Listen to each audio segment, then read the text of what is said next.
Bismillahirrahmanirrahim. Assalamualaikum warahmatullahi wabarakatuh.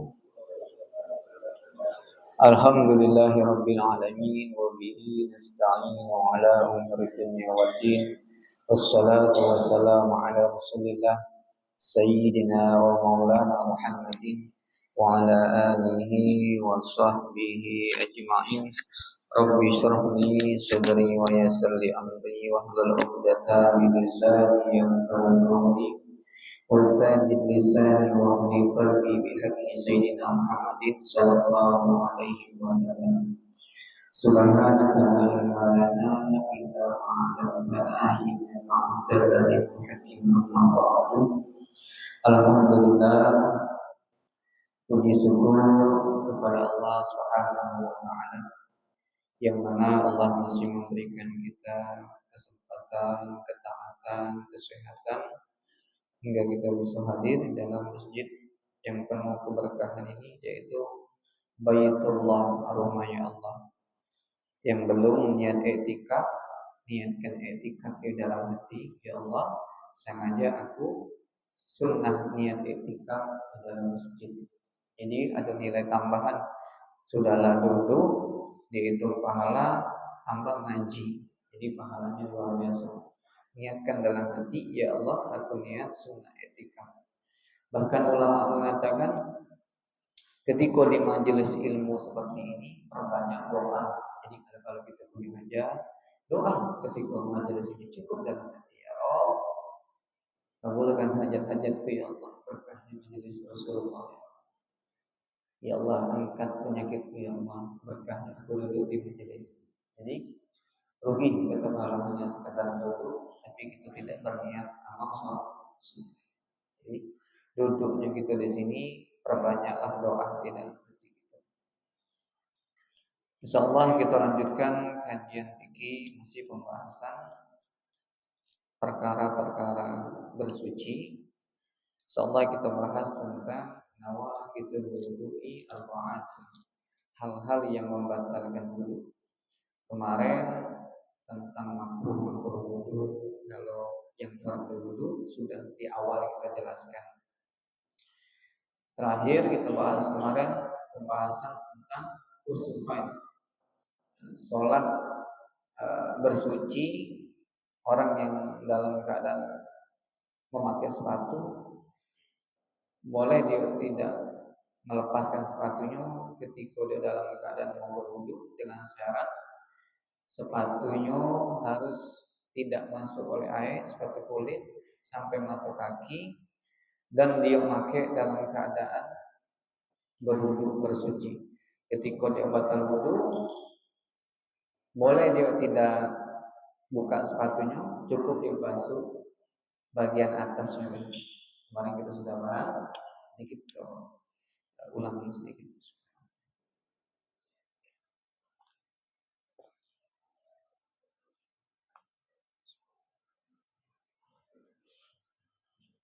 Nah, untuk orang yang dalam keadaan mukim, ini berlaku 1 hari semalam. Jadi kita pergi kerja nih, wudu dulu. Sudah wudu kita pakai sepatu kemarin yang terbuat ya dari kulit yang air tidak nembus sampai mata kaki. Kemudian pas di motor kita batal wudu, kita mau berwudu lagi, wudu lah kayak biasa. Pas basuhan kaki, boleh dia tidak membuka sepatunya, cukup membasuh bagian atas. Saking mempermudahkan. Tapi dengan syarat ketika dia memakai dalam keadaan suci dan sepatunya itu terpenuhi syaratnya, sepatu yang tidak masuk air. Kalau ada air yang tergenang di bawah kakinya dan tidak berlubang bagian sepatunya. Untuk musafir itu berlaku 3 hari 3 malam. Kalau untuk orang mungkin berlaku 1 hari 1 malam. Insyaallah kita lanjutkan kajian di dalam kitab Muqaddimah Hadramiyah dikarangan Syekh Abdul Rahman bin Fadl, salah satu ulama Hadramaut Yaman. Pembahasan yang kita akan bahas yaitu nawaqidul wudu'i arba'atun. Hal-hal yang membatalkan wudu itu cuma ada 4. Yang membatalkan wudu cuma ada 4. Jadi selain 4 ini tidak terjadi, maka wudhu kita tidak batal. Karena banyak kekeliruan. Sudah berwudhu, tiba-tiba dia makan, dia nyangka udah batal wudhu, padahal wudhunya tidak batal. Cukup kumur-kumur. Beda kumur-kumur boleh tak? Boleh. Yang penting ketika dia sholat, jangan dia menelan sesuatu di dalam sholat. Atau sudah wudhu, terpijak kotoran, najis, misalnya tai hewan, wudhunya tidak batal. Cukup dia sucikan, bersihkan, hilangkan najis, ain, bau dan rasanya, kemudian sholat. Jangan berwudhu lagi. Insyaallah. Subhanallah. Subhanallah. Lampu nih. Wudhu yang pertama kali adalah al-khariju min ahadis sabilaini, yaitu keluarnya sesuatu dari lubang kubur dan dubur, maka wudhunya batal. Kemaluan belakang dan kemaluan depan. Apapun sesuatu yang keluar, maka wudhunya batal. Air kencing sudah jelas batal, ada lainnya yang keluar. Atau goid, buang air besar, batal wudhunya. Atau maaf cacing keluar, walaupun masuk lagi, batal wudhunya. Tapi kalau masuk tidak batal, cuma keluarnya batal. Maupun benda basah maupun benda kering yang keluar. Tetelan nekal kemudian keluar dari bagian duburnya, batal wudhunya. Atau angin, sudah berwudu, buang angin atau kentut bahasa kita, batal spontan, wudhunya langsung batal. Jadi apapun kharij, keluar dari lubang kubur dan dubur, maka batal wudhunya. Maupun angin, maupun sesuatu, maupun benda kering, maupun benda suci.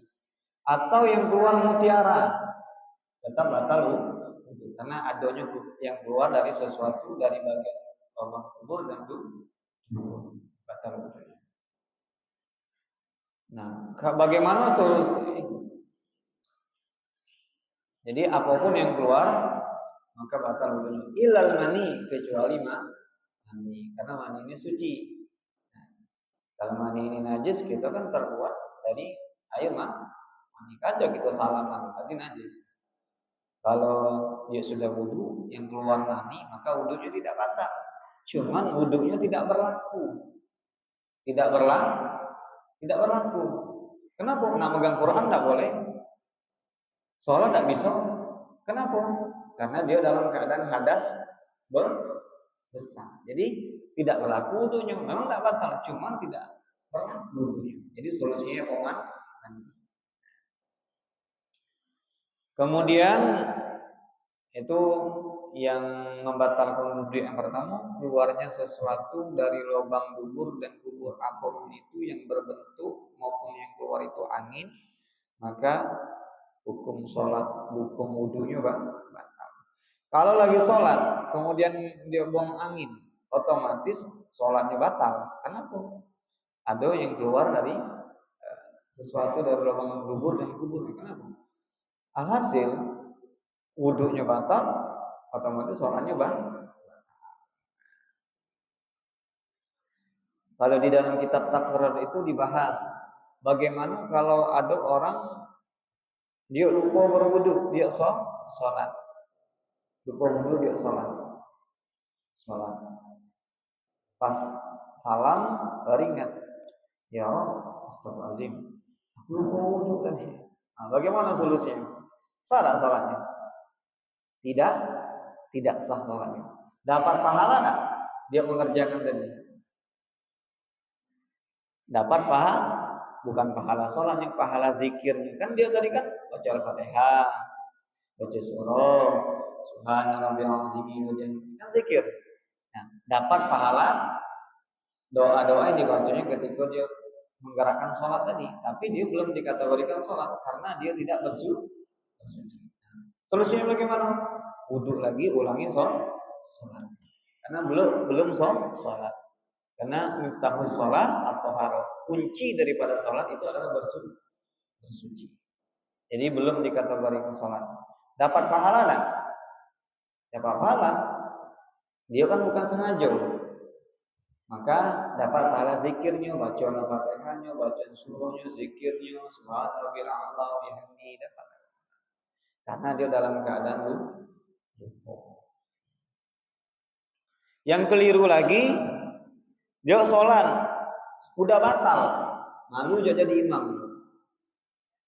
Maaf, lagi jadi imam, dia buang angin, batal lah sholatnya batal. Malu dia, malu nih kalau batal terus haram, dosa dia, hukumnya dosa. Jadi solusinya mana? Wajib dia batalkan. Wajib dia batal.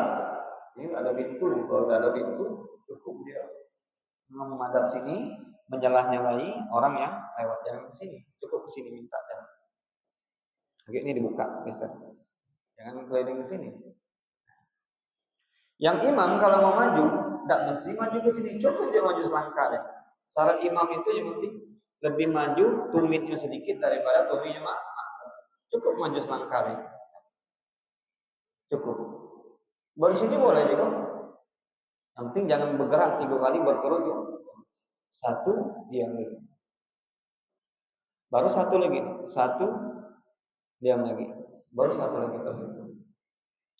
Nah, kalau dia sudah dalam lagi sholat, dia hadas, buang angin, dia teruskan dosa dia. Dosa. Jadi solusinya batal kan? Atau kalau dia sholat Jumat, yang penuhnya neramnya sholatnya dia di bagian depan, cukup dia duduk deh. Jangan ikut gerakan sholat, karena dia tidak lagi dibolehkan sholat karena dia bukan dalam keadaan suci, atau dia diam deh. Jangan kita lantaran malu karena ada dosa, hukumnya haram. Kemudian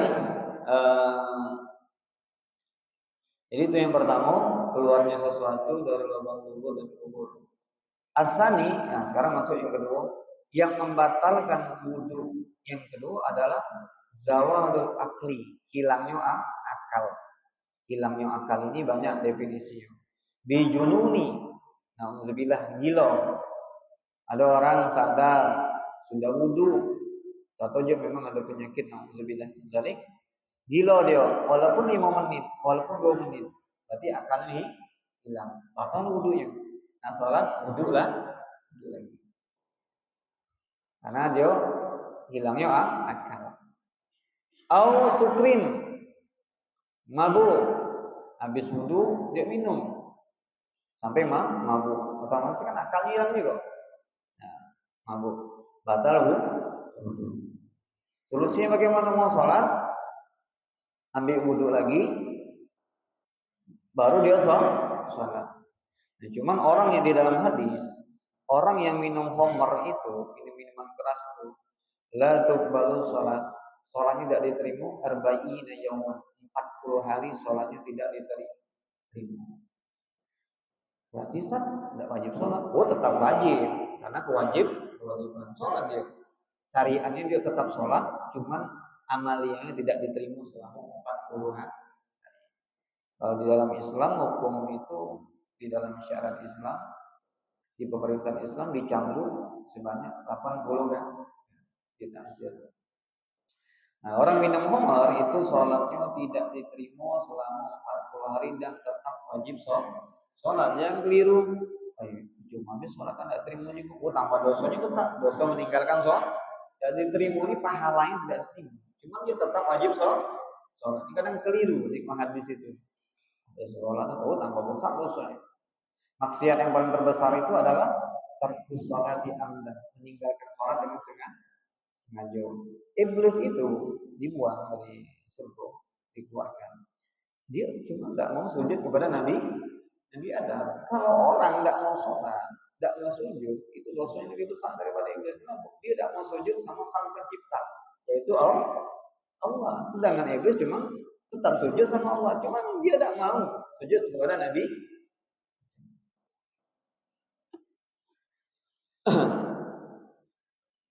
Nah, jadi ketika sudah wudhu, akalnya hilang dengan junun, gila atau mabuk, maka batal. Au ikhma'in, pingsan. Pingsan juga wudhunya batal. Habis wudhu nih, tiba-tiba palanya pusing atau pingsan. Nah, sadar ya mau sholat wajib lagi wudhu. Wudhunya batal kalau pingsan. Au binaumin, atau dengan tidur. Tidur wudhunya batal. Kalau tidur sudah wudhu, dia tidur, wudhunya batal. Ila kecuali nauma khaidan mumakinan maq'adahu, kecuali dia tidur dalam keadaan duduk yang duduknya pantatnya atau bokongnya menempati ordibu bumi sendiri. Nah, tidur dia seperti ini. Wudhunya tidak apa? Karena masih ada celah, tidak ada celah angin untuk keluar. Nyender dia, tidur. Nah, tidak batal wudhunya. Yang penting selagi posisi pantatnya menempati bumi. Kenapa? Orang itu kalau duduk seperti ini, buang angin itu sulit. Kita kalau di motor mau buang angin pasti seperti ini. Atau lagi duduk, pasti kita ngangkat sedikit. Nah, kalau dia duduk itu sulit angin itu untuk keluar. Tapi yang duduknya seperti ini. Nah, makanya kalau orang yang Jumat, kadang khotib ini kan membuat jamaah tidur. Mina boboin jamaah, setelah khotib naik baru jamaah tidur. Nah, jamaah tidurnya kayak gini, tidak batal wudhunya. Cuman kalau dia tidur seperti ini batal, karena ada celah angin keluar. Baring batal sudah pasti, karena sudah angin udah keluar. Kalau mau aman atau juga sholat tahajud, sudah sholat tahajud, zikir dia, duduknya seperti ini. Allah ilah sampai subuh ketiduran dia. Bangun dia azan subuh, sholat. Wudhu lagi tidak perlu wudhu lagi karena wudhunya belum matang, karena duduknya seperti ini. Nah, tapi kalau sudah duduknya kayak gini atau seperti ini, maka wudhunya batal karena memudahkan anginnya keluar. Kemudian itu yang membatalkan wudhu yang kedua, sudah masuk yang kedua. Asalisu, yang membatalkan wudhu yang ketiga yaitu adalah altiqa'u basyaratir rujuli wal mar'ati, bertemunya kulit laki-laki dan perempuan batal wudhu. Kita sama istri kita batal wudhu. Istri kita ini dulunya bukan mahram, halalnya diakad. Halalnya dia diakad. Batal wudhu di mazhab Imam Syafi'i. Batal wudhu kita bersentuhan kulit laki-laki dan perempuan yang bukan mahram. Kalau sepupu batal wudhu dah. Batal wudhu, boleh menikah. Adik tidak batal wudhu, orang tua gitu tidak batal wudhu. Mertua batal wudhu tak? Mertua batal? Tidak batal, walaupun anaknya sudah dipisah. Walaupun anaknya sudah dipisah, ini anaknya nih ketemu mertua di pasar, salaman. Kita sudah wudhu kita tidak batal. Mertua itu dan mertua itu tidak boleh dinikahi, walaupun mertua itu masih muda. Tidak boleh dinikahi karena dia jadi mahram selamanya. Jadi mahram selamanya mertua.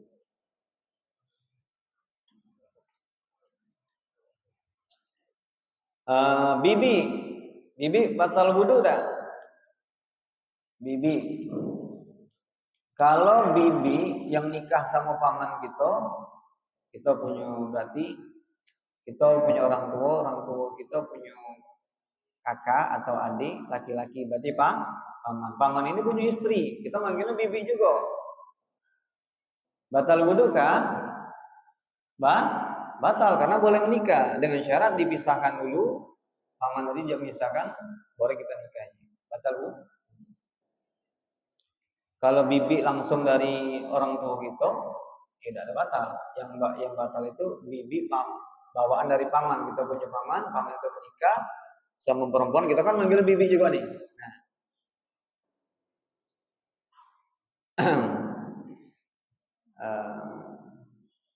Anak tiri batal wudu kah? Tidak. Kalau sudah dijima anak orang tuanya, mamanya, maka tidak batal wudu. Tidak batal wudu. Nah. Boleh lagi. Sepupu itu batal wudu. Karena kadang kita main salam-salaman pokoknya sudah batal wudu, langsung sholat. Ini banyak kekeliru kadang. Kemudian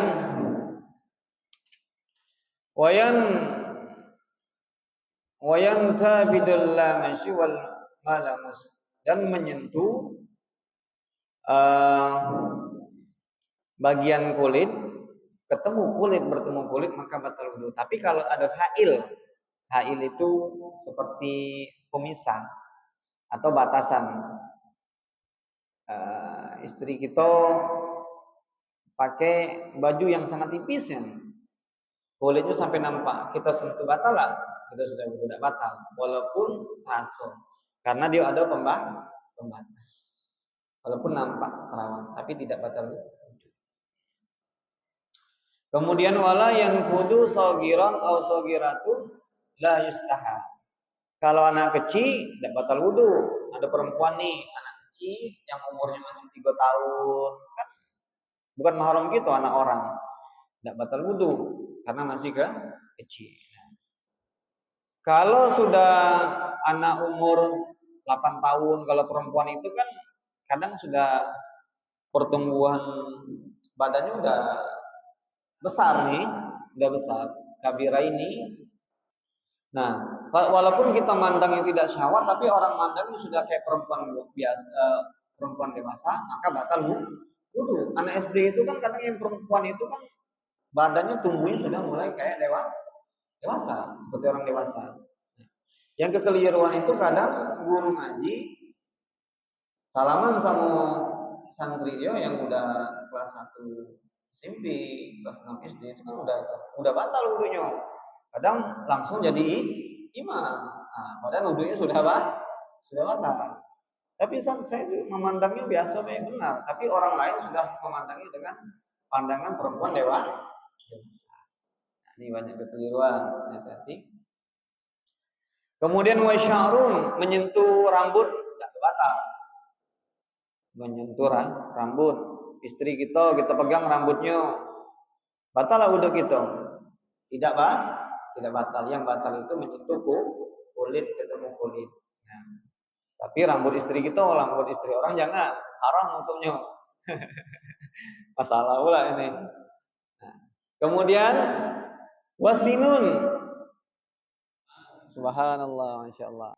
Sudah wudu kita sentuh gigi istri kita atau perempuan lain, batal lah wudu kita?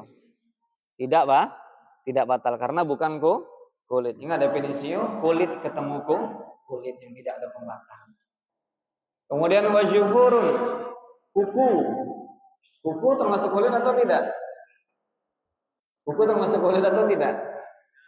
Tidak. Kuku tidak batal wudu ketika kita sentuh kulitnya, kukunya, maka tidak batal wudu kita. Nah. Kemudian wahmarum bin nasabin aw radha'an aw musawarah. Ada yang namanya mahram bin nasab. Mahram nasab ini tidak batal wudu juga. Adik kita, kakak kita yang perempuan tidak batal wudu karena satu nasab, satu rahim. Haram menikah itu tidak batal wudu. Jadi kalau haram menikah berarti tidak batal wudu. Aw radha', susuan. Kalau zaman dulu itu kan tidak ada susu formula, tidak ada susu SGM, kayak sekarang kan susu udah banyak. Jadi zaman dulu karena belum ada susu yang beredar gitu banyak, terkadang orang yang baru melahirkan ini susunya belum kuat, jadi dia mencari ibu susuan, ibu susuan sama. Nah kalau dia disusui 5 kali susu, 1 lepas 2 sampai 5 kali, maka langsung jadi mahram. Mahram. Artinya, misalnya si fulan ini disusui sama si A. Si A ini anaknya cewek, si fulan ini anaknya yang nyusu tadi, orang lain tadi yang nyusu laki-laki. Nah, ini jadi mahram, tidak boleh menikah. Kenapa? Karena satu susuan. Nah, kalau zaman sekarang jarang karena udah banyak di minimarket ada susu. Zaman dulu tuh memang jarang kan, jadi kadang orang tuh disusui A, disusui B. Nah, kemudian musyaharah, tadi mertua. Kenapa jadi mahram? Karena kita menikahi anak kita jadi mahram. Jadi kita sama dia.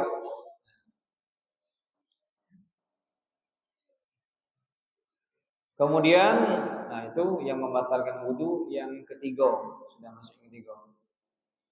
Kemudian ar-rabi'u yang membatalkan wudhu yang keempat, menyentuh kubulil adami, bagian kubul, wahal khati atau bagian lingkaran dubur, bi batinil kaf wal asabi, yaitu yang membatalkan wudhu yang keempat yang terakhir, menyentuh kubul dan dubur dengan telapak tangan. Wudhunya batal. Maaf, gatal kemaluannya. Dia gaul kayak gini, batal. Kalau dia gaulnya seperti ini, batal lah? Tidak, Bang. Yang batal itu cuma butunul kaf dengan telapak tangan bagian dalam. Jadi kalau dia gatal, dia kayak gini, tidak ada batal. Atau kayak gini, batal lah? Tidak batal. Bagian luar. Yang batal kalau dia nyentuh dengan bagian dalam telapak tangan, maka butuhnya batal. Nah, yang keliru itu kadang ibu-ibu anaknya buang air besar, dicebokinya, sudah itu dia langsung sholat, yang wudunya tidak batal. Wudunya bukan karena nyucinya, bukan karena ceboknya, cuma karena menyentuh kemaluan. Menyentuh kemaluan dengan telapak tangan, hukumnya wudunya batal, maupun kemaluan sendiri, maupun kemaluan orang lain, maupun kemaluan anak, maka wudunya batal. Jadi solusinya bagaimana? Ya berwudu lagi ketika mau sholat. Kalau ada si fulan sudah berwudu, disentuhnya kemaluan A, kawannya, terpegang kemaluan kawannya dengan telapak tangan, yang mana yang batal wudunya? Yang disentuh batal lah? Tidak, Bang. Tidak batal. Tapi yang menyentuhnya laki-laki sama laki-laki. Kalau perempuan yang bukan mahram, otomatis batal karena kulit ketemu kulit. Nah, ini dirincikan, oke. Kalau mau nggak batal nih, kadang batal, walaupun istrinya. Kalau dengan telapak tangan ini hukumnya batal. Yang mana yang menyentuh, yang disentuh tidak batal kalau satu jenis. Kalau lawan jenis sudah pasti batal, yang kedua-duanya. Tapi kalau laki-laki sama laki-laki tersentuh kemaluannya, maka yang menyentuh batal, yang disentuh tidak batal. Kemudian wayan kudu dan membatalkan wudu, menyentuh farjul maiti wasogiri, menyentuh kemaluan mayit, hukumnya batal. Atau menyentuh mayit yang bukan mahram. Kita sudah wudu nih, kemudian kita menggendong mayit atau tersentuh mayit ini perempuan yang bukan mahram kita, otomatis wudu kita batal. Wudu mayit batal lah.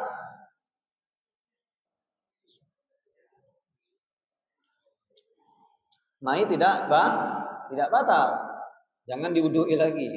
Yang batal wudu orang yang hidup. Walaupun mayit itu anak kecil, kita pegang kemaluannya dengan telapak tangan, otomatis wudu kita batal. Wa mahalul jabi, dan tempat terputusnya kemaluan, lagi jalan sudah wudu, habis wudu nengok di situ, buka pintu, apa nih karet, pokoknya kemaluan sudah terputus dan masih berbentuk, wudu kita batal. Wudu kita batal. Wa zakarul maqtu, walaupun sudah terputus, wala yanqudu farjul ba'ihim mati, dan tidak batal wudu kalau menyentuh kemaluan hewan, kambing dipegangnya kemaluannya, tidak batal karena bukan manusia. Nah, wala masu bi rusu as-sabi ma bainaha, atau dia menyentuh dengan ujung jari, sentuh. Ini tidak maka yang batal tadi butunul kaf, dengan bagian telapak tangan. Kalau pakai ini tidak batal, yang batal telapak tangan. Nah, jadi inilah 4 hal yang membatalkan wudu. Selain 4 ini maka wudunya tidak batal. Jangan ragu lagi, sudah wudu terpijak tai kucing, terpijak tai kotoran hewan ayam, sudah cukup dicuci, dihilangkan najisnya, ain bau dan rasanya, dosa wudu lagi, sholat langsung. Boleh tak? Boleh, karena wudunya tidak batal. Habis